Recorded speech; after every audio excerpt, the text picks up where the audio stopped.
You guys can hear me, right? I'm really glad Sherlyn went first because she did all the hard work. She did all the formal stuff. I don't have to go over it again. So like Sherlyn said, I work with her. We work in the same office. She's actually right next to me. So, oh, sorry. Can I move it up? There we go. Okay. So I just want to know how many of you are actually students? Can you just raise your hands? Who are the students here? Okay. So some of you are here. Not everyone went to the dentistry side. Okay. So my talk is going to be a little more informal than Sherlyn's because I really want to get an idea, give you an idea of what being a psychotherapist is like and whether it's right for you, because it's not for everybody. Okay. So what I'm going to cover today, and I didn't have a PowerPoint presentation because I just wanted to be a little bit more informal. I wanted to speak with you. So the issue is, okay, so I'm going to cover certain areas. So what can you do as a psychotherapist? The second is how to become a psychotherapist. And the third is, what's it like?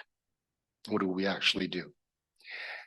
And it sounds kind of, I'm doing it backwards, but I kind of set it up that way because I wanted to go from general to the very specific. Okay. During this presentation, I'd like you to really think about whether these things actually interest you, whether they actually, when you hear what I'm saying, whether that's something that you actually would like. Okay. It is more of a calling. So anyways, I'll get more into that a little bit later. Before I talk about being a psychotherapist, I wanted to just give a little preamble as so I wanted to talk to you a little bit about my experiences at your age. So some of you are very clear as to what you want to do when you get older or as a career. Some of you don't have a clue. I was one of those. I had no idea what I wanted to do, certainly in high school, but it actually took me up until third year university to figure out what it is that I really felt passionate about. And it actually took one of my professors who, in a lecture hall of 500 people, I got up the courage to go up to him and say, can I ask you a question? And he sat with me for 1 hour after that lecture, and that changed the course of my life. So never be afraid to ask a question. Okay. Okay. So one of the things that I realized in not knowing what I wanted to do is I had to decide for myself to try things. So I was very influenced by my parents and how, you know, I have two MDs and two PhDs, and my dad was a pharmacist. So it's very heavily weighted on the sciences, very academically oriented, and then there's me. So the thing that I had to do was to sit there and I go, I need to try something for myself. If the one thing that I can impress upon all of you students that may not necessarily know what they want to do later on, and it's hard at 17, 18 years old, how are you supposed to know this? Try it, try something, try anything. Okay? All right. My preamble was actually longer than I thought. Anyways, okay, so let's move on to what you can do as a psychotherapist.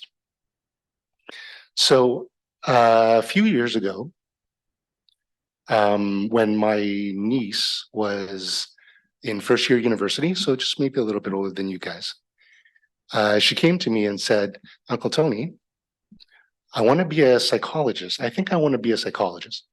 And I said, oh, wow, that's great. Why do you want to be a psychologist? What makes you think you'd be good at it? And she goes, I gave really good advice.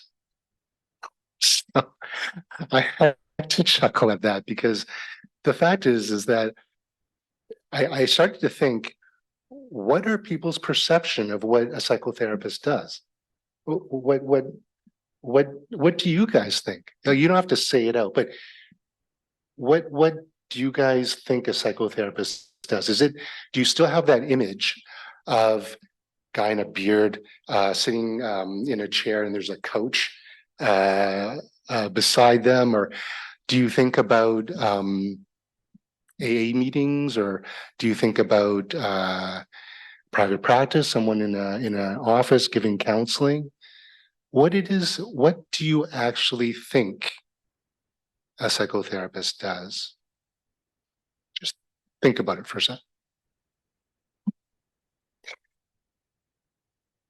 So the fact is that nowadays psychotherapists have a vast, varied places that they can work.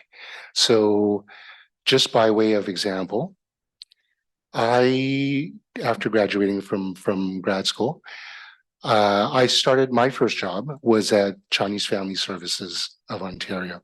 Now it's not called that since I'm old. But so I was an addictions counselor, and I also worked with youth. I did family therapy. So it was basically a family services agency.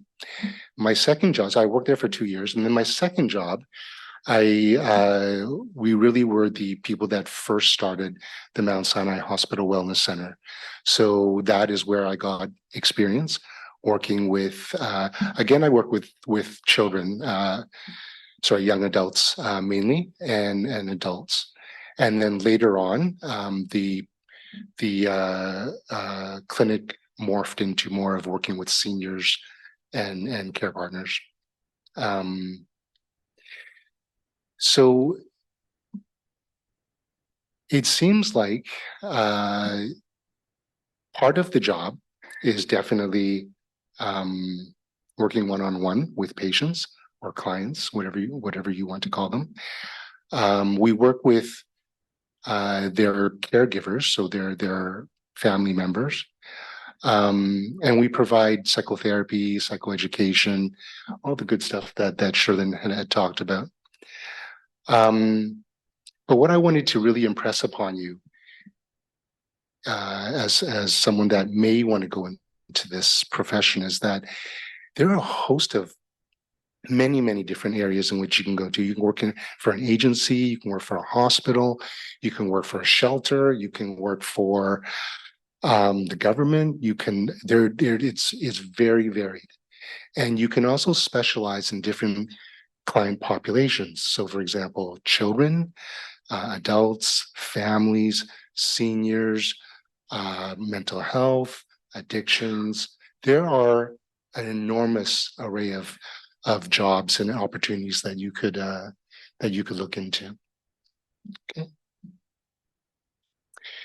So, how to become a psychotherapist? The fact is that there's many roads. There's not one road. I have colleagues like my esteemed colleague Sherlyn, who's a social worker. There's people in nursing background, OT. You can get a PhD and become a psychologist. So there are actually many roads to get here. Now, my path was that after doing my undergrad in psychology, I had to get an honors BA in psychology to be able to apply for a master's in counseling psychology. And I graduated from U of T, OISE, which is what Dr. Chow had said. So, in the road to becoming a psychotherapist, there's good news and then there's bad news. The bad news is that it's a minimum 6 years of schooling after high school. That sounds bad. However, the good news, if this is a profession that is something that you would really like, in actuality, it's not that hard. Why I'm going to qualify this. Why I say that it's not that hard is because do you often wonder like how you are the way that you are?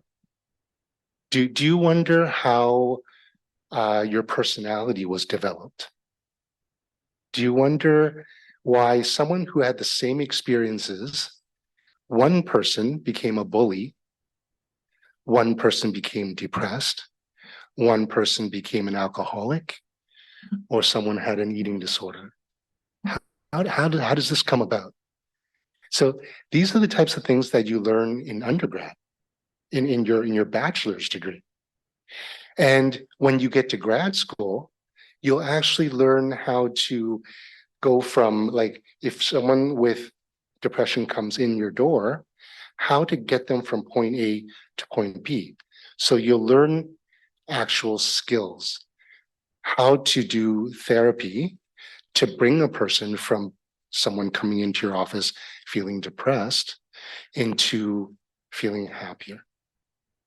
So I won't get into all the things of how to do that, but this is what you learn in school. And so if this sounds like something that you would like to do, I would highly recommend this career path. Okay, I know I have a very little amount of time left. So I'm just going to talk about what it's like to be a psychotherapist. So my mom asked me, isn't it depressing? You guys listen to people's sad stories all day, every day, and people come in, they're crying, and okay, so I'm not gonna lie to you. Some days it's very heavy. You get the best of people and you get the worst of people. People will share things with you that they will never share with anybody in the world. Their worst moments, their happiest moments. This is what being a therapist is about. You will witness, you will be there. Your job is your relationship with your clients. How to move them from just telling you what's wrong to working towards changing their thoughts, changing how they think, how they feel, and how they behave. Okay. So I'm going to leave you with a story. I'm changing the particulars of the patient, but this is a woman, a 55-year-old woman who came to me 5 years ago. And she was completely depressed, very suicidal. And the reason is because she had a great life before. She was married, she had 2 children, she had a great career. She wasn't very well educated, and she was making like 150,000 a year from a job that she didn't think that she could get. She loved her job. For all intent and purposes, she had tons of friends. Her life was great. Then something happened, and then everything was taken away. Everything. She lost her job, she lost her house, she lost her friends, she lost her 2 children, she lost everything. So when she came to my office, she was very suicidal. She wanted to kill herself every single day. And we worked, and I had to sit through all of this pain. It is hard. It's not easy. It is really not easy. At about the 4-year mark, she started making a turnaround. I'm going to skip forward because I know I'm running out of time. On the last day of therapy, so year 5, on the last day of therapy, she said to me, the only reason why I'm here And the only reason why I'm happy again is because of you. And she actually bowed to me. That made everything worth it.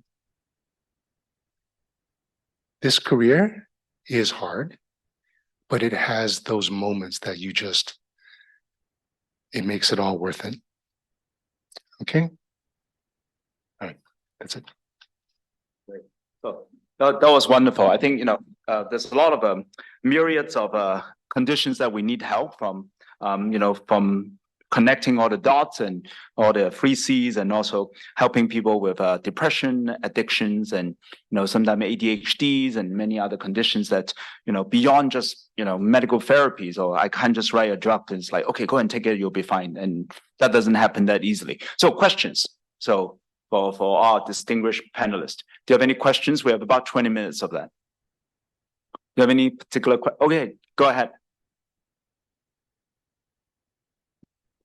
Good question. So maybe I'll just repeat it. What's the difference between a psychiatrist and a psychologist and a psychotherapist? And it's like, yes. Okay. So, sorry. Thanks. That's an excellent question. So many people ask this. Psychiatrists are medical doctors. So they are able to prescribe medication, like Dr. Chow. A psychologist can be a psychotherapist, but a psychologist has to get a PhD and is registered under the College of Psychologists. A psychotherapist like me is someone who has a master's level training education, and we are part of the College of Psychotherapists of Ontario. Okay, so different school, different degrees that you have to get, and it would take longer to become a psychologist than a psychotherapist. Okay. Oh, questions behind me. Go ahead. No? Oh, sorry. Okay. So yeah, psychiatrists, basically they go through medical school, so they go through the same thing, and then they have to go through their psychiatry residency, and also their subspecialization. You hear Dr. Kenneth Fong, who will be coming on later on, and he's one of my colleagues and friend who is a psychiatrist. I always joke with him because his waiting list is about 1 year to about 18 months. I said, so good to see you tonight. I don't have to wait for a year. But, it's heavily in demand. I mean, one of the things that you may have heard during COVID, it really accentuated all the mental health issues not only in Toronto, but in the whole world, basically. I mean, I see that day in and day out that people are coming to me, not because of their hearts, it's because there's a lot of issues, isolation, losses, and so on and so forth, jobs, friends, family members, etc. So it is a challenge. So maybe from a social work point of view, Sherlyn, question for me. So I try and heat up the floor, so as to say, it's what are some of the most challenging things that you think you have faced in your profession, and what advice would you give to the younger generations of people who may want to encourage them to be to go into your profession? To social work profession. To social working. Yeah. Thank you, Dr. Chow. So challenges, lots of challenges. I think by definition, a social worker is out there to deal with challenges, or deal with issues that we see every day in the community, post-COVID mental health challenges, lack of resources and all the things that we do. So I think, amidst of all these, a lot of challenges that some days you feel that as a single person, you cannot effect change.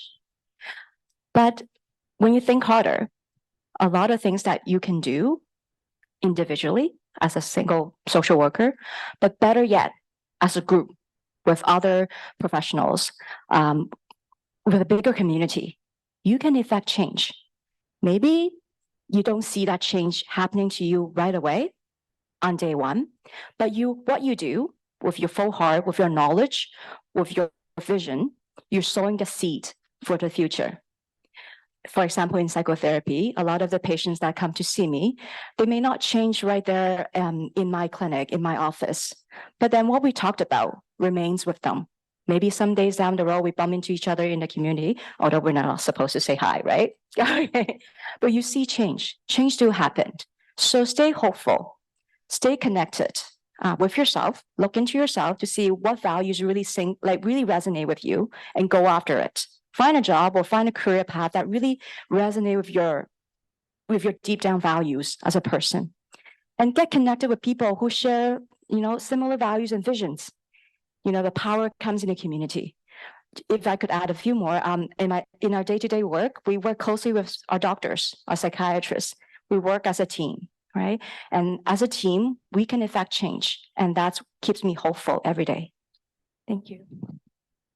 Same questions to Anthony. So what are some of the most challenging things that you have to face in your profession, and what would you say to encourage people who go into your field? So I think that the one thing over the pandemic has been that because a lot of what I do is through a relationship with the clients, and because of the pandemic, we had to use Zoom or we couldn't see people in person. I think that did affect everyone's mental health. Especially, I think, as a therapist, you want to be able to create that bond with someone, and it's hard to do it through a screen. I know nowadays a lot of people relate that way, but I do believe that the connection between people is really the most important thing. So if we don't have that, we really have nothing. Oh, Eric. If I ask each of that, what's the difference between the role of psychiatrist, psychologist, and psychotherapist? Okay, so in this day and age, usually psychiatrists do not provide therapy. Some do, most don't. So their main task is, if you have a mental health issue, say depression, anxiety, schizophrenia, so forth and so forth, psychiatrists are the ones that prescribe medications. A psychologist is also able to diagnose mental health disorders, and they can provide psychotherapy, and also they're qualified to make diagnoses. A psychotherapist at my level is someone who will provide psychotherapy. Some of us do assessments. So for example, they would do like a psychometrist would do assessments if you have, say, ADHD or a learning disability or things like that.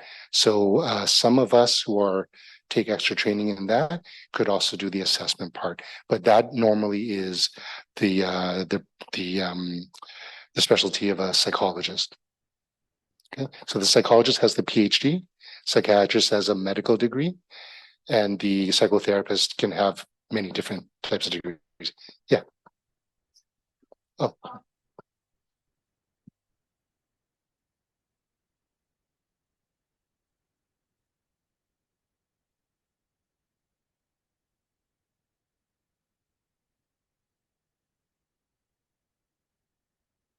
That's a great question. So what you actually have to do is, when I talked about that professor who sat down with me for an hour after class, he ended up being my honors thesis supervisor. And he connected me with his graduate students, and I became an RA for one of the PhD students. So you need to get reference letters. So try to connect yourself with a professor and either do research under him or one of his graduate students.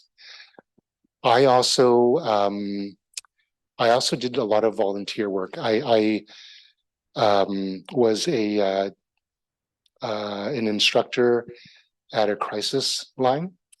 So I volunteered for the crisis line, and then I actually became one of their instructors.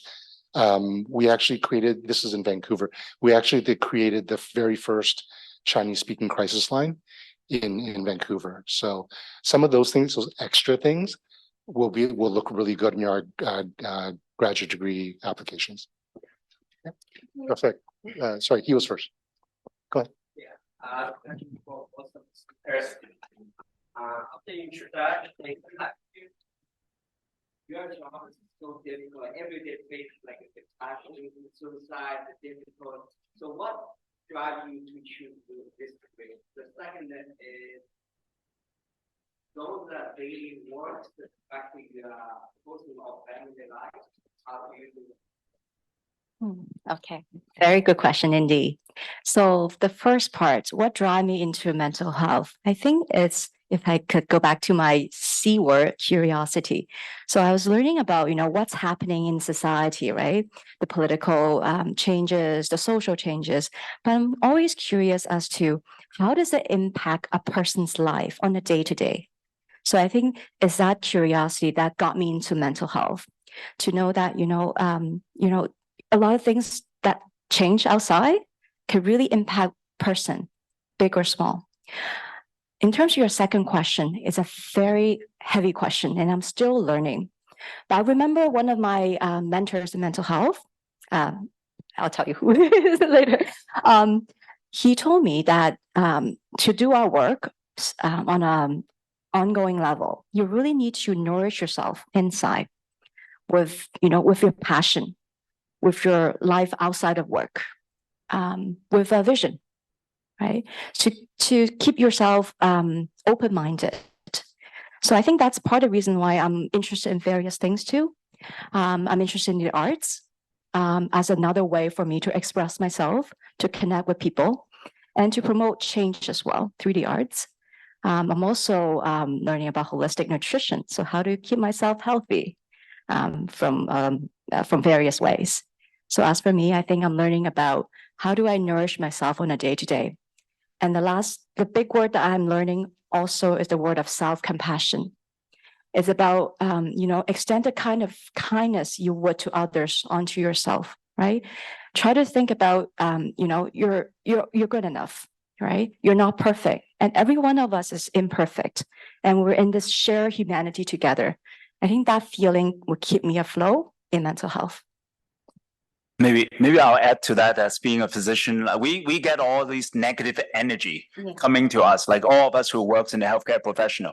And then basically, people don't come and see you because they're very happy, they're very successful. It's like and then their heart has no problem. They won't come and see you. Then they're healthy, right? So they come to see you because of a problem. So we end up actually receiving a lot of negative energies, I think, in your profession and mine as well. So it's very important to have a very important work-life balance. So we encourage ourselves to share with our colleagues, challenging situations, and having a good family is also helpful to be able to share with your spouse or family members. I always go home and tell my family about how tough my day is. Oh yeah, and then it goes away because it really sort of neutralizes it, because it's just sometimes your perception of things really bad, but it's really not so bad in the world, and so on and so forth. So, and also sports is very important for us. We always find time to go and do some sports. When you have a really bad day, you go out and bicycle, you feel so much better. In my case, it's bowling. I collect all my negative energies into the bowling ball, and then I throw it in when it breaks, and all my that feeling goes away. So having all these balances are very important in our profession. So same as work. Like when you're in undergraduate or graduate school, it's not easy, and having a lot of challenges, having a very good family support and friends, and also sports. Those are all very important. I'm sure Anthony has much better strategies. They may be just different. One of the things that I want to talk specifically with for this student here, part of our training is we go through psychotherapy ourselves. So we all have our blind spots. We all have things that we grapple with. And there's a reason why we got into this profession. It's what makes us good at our profession. But we all have our things that we grew up with. So, and it's going to be triggered in us when we see our patients or our clients. So one of the things that is very important, especially for someone like me, because I have a tendency of absorbing other people's energy. If someone is anxious, I will know because it'll make me anxious. I know for right away. And so for someone like me who absorbs everything, I need a way to disperse it out.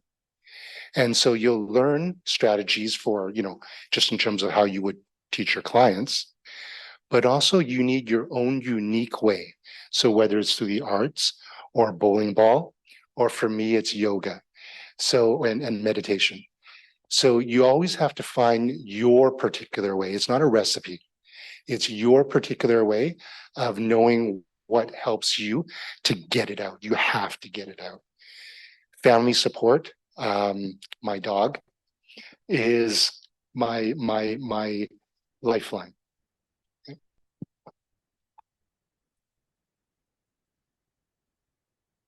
So maybe we'll take a couple last questions. We have about 4 minutes left. So So as I'm looking into psychology and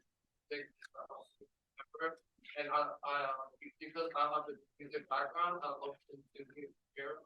Yeah. As a result, I'm just wondering if you have any experiences in knowing someone that is a therapist or Not a music therapist, but art therapist, yes, but not music therapist. Oh, okay. So I don't know the specifics of how to become a music therapist, but I do see them working a lot in long-term care, in long-term care homes or community support services where they will actually provide music therapy for seniors to help them, be it when especially when they're living with dementia. Music is one of the ways to engage with our clients living with dementia. So that's a very promising field that you're exploring. Just one thing I wanted to add as well. It seems like I said the bad news was it's 6 years minimum of school. In actuality, most people go through the programs and then they will take extra programs. So for example, I did an extra 2 years training in psychoanalytic psychotherapy. So that's a very specific model of therapy. So I know a lot of my other colleagues who either there's social worker and then they became a music therapist or an art therapist. So it's after. So the issue is that you have to get your foot in the door first. Being a music therapist is not going to necessarily get you the foot in the door. Your master's degree is going to get you the foot in the door. Then you take some other stuff. Okay. I think we'll close the session. It's about 2 minutes. So thank you for all the interest and thank you to our speaker, Anthony, and also Sherlyn. And these are really great. I work about 100 hours a week, but the best 30 minutes I have every single week is actually I'm learning piano at grade 0.5. I'm not even grade 1, but that's actually the best time I have in the whole week. It just takes me away from my day-to-day work. So musical therapy is for me as well. Okay, great. From you, Dr. Chow, how do you manage to find time to do